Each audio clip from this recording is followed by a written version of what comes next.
dive into a gripping exploration of one of history's most monumental events, the Normandy landings, through a lens rarely seen, the perspective of the Axis defenders. While the Allied triumph on D-Day has been immortalized as a heroic saga, the experiences of those manning the Atlantic Wall remain shrouded in shadow. As military historian Robert M. Citino eloquently notes, the Allied epic soars with valor, but for the German forces, the narrative dims, revealing a once mighty military grappling with its fading strength.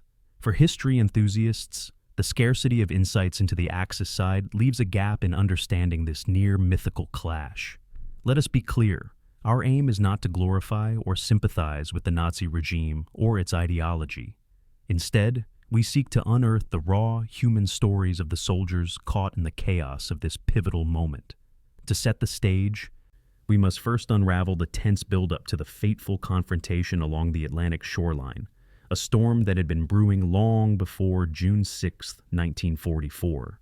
As early as autumn of 1943, Hitler had gathered his chiefs of staff and told them that all signs pointed to an offensive against the Western Front no later than spring 1944.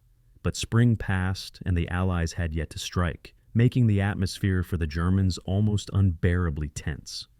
It didn't help that Field Marshals von Rundstedt and Rommel, the two men charged with protecting the Atlantic coast, fundamentally disagreed over the issue of tank placement.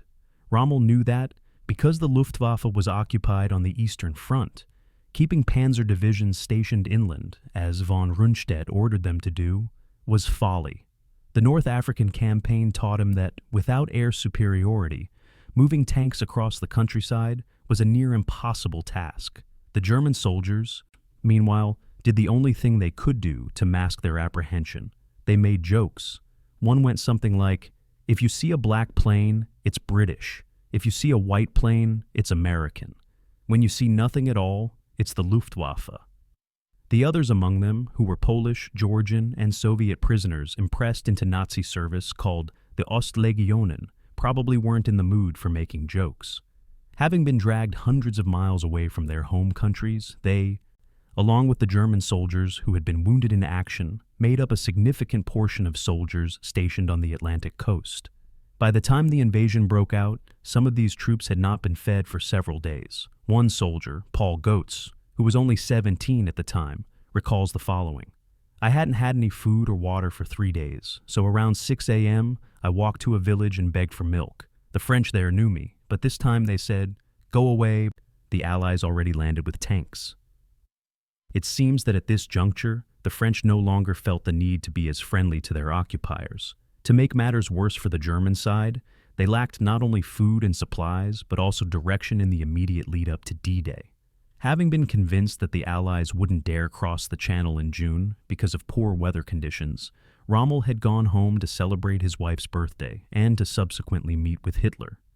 Von Rundstedt opted not to disturb Rommel because of his mistaken belief that the paratrooper landings, which took place on June 5th, a day before the naval invasion, were a ploy to distract the Germans from the real Allied target, Calais. By the time Rommel arrived on the evening of June 6th, it was too late. All 5 of the landing sites the Allies selected were secured. Operation Fortitude, the Allied deception strategy, had done its work. Now that we understand the lead-up to this momentous event, let's take a look at the Normandy landings through the German soldiers' perspective. The location we'll be evaluating in this video is codenamed Utah Beach. It is one of the 5 landing sites that the Allies chose for their invasion. In the months preceding the landing, the soldiers stationed there had been busy at work erecting gun emplacements and setting up stakes, tripods, barbed wire, and landmines. Streams had been dammed, and the floodgates of the Douve were open to flood the land behind the beach as another deterrent. Such obstacles would not have been present in Normandy if Erwin Rommel hadn't learned from Axis mistakes at the Allied landings at Salerno, Italy in 1943. How many times must the German soldier have lain awake at night, questioning themselves? Would it all be enough? It was on a night like this, around midnight, that over 2,000 Allied bombers began wreaking havoc on the coast. The effectiveness of the bombing raid on the night of June 5th is disputable, but unlike bombing raids of the past, there was further escalation. Paratroopers also started landing in the vicinity. Skirmishes between the paratroopers and the defenders continued until the sun came up, but by that point, it became clear that the paratroopers had not come alone. A wall of ships was slowly coming into view on the horizon, and a naval bombardment commenced. Paul Goetz, the same soldier we referred to earlier, said this of the scene. As soon as we walked over the dunes and saw thousands of ships, and also landing boats and barrage balloons, I knew the war was lost. Who could blame him for his hope vanishing? All around him, buildings crumbled and domesticated animals ran freely. But whether they clung to hope or not, the defenders were still prepared to put up a fight despite the chaos unleashed around them. With minimal air support, they knew it was up to them to try to stop the Allied advance. At least a few soldiers must have been glad to finally face action, liberated from that feeling of not knowing when the inevitable would come. Joseph B., a staff sergeant, wrote this: "Finally, the hour has come. Although it had to happen and was foreseeable, it impressed me a lot. Of course, it is not a trifle. For sure, these hours, the greatest battle is taking place that the world has ever seen. Hopefully, fortune is with us now." Many of the soldiers away from their positions tried to regroup amid the maelstrom.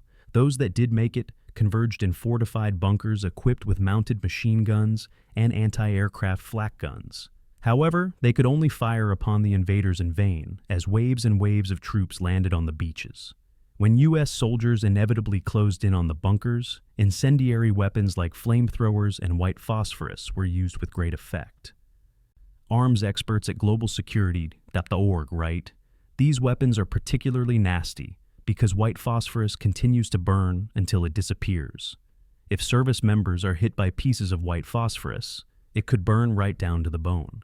Just on Normandy, 5 American Medals of Honor were given, in part, to the usage of white phosphorus grenades. By the end of the morning, on June 6th, most of the resistance points and all of the beaches had fallen to the Allies, allowing their armored divisions to support the infantry's inland advance. Much like at Utah Beach, German forces at Sword Beach had to contend with paratroopers who had dropped behind their lines and captured critical points. Helmut Römer, a German soldier captured after hiding for 36 hours, wrote, "We were exhausted. We decided to hand ourselves over to the British.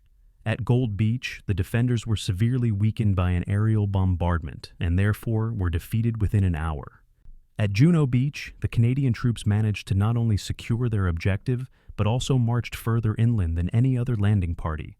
Finally, at Omaha Beach, German resistance was the most effective because of how close the bunkers were placed to the shore. But with so many troops landing, the German defenders at Omaha were also overrun. The Nazi regime knew what was coming, as did the soldiers stationed on each of these beaches.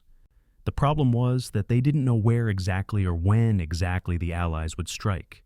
Furthermore, the extent of the Allies' numerical and material advantages was not known to the Nazis. When Hitler awoke a few short hours after the invasion had begun, he was pleased to hear the news. The air of uncertainty had been cleared, and now he thought the Allies would be driven back into the sea. If you guys haven't already, be sure to subscribe and click the bell icon for notifications.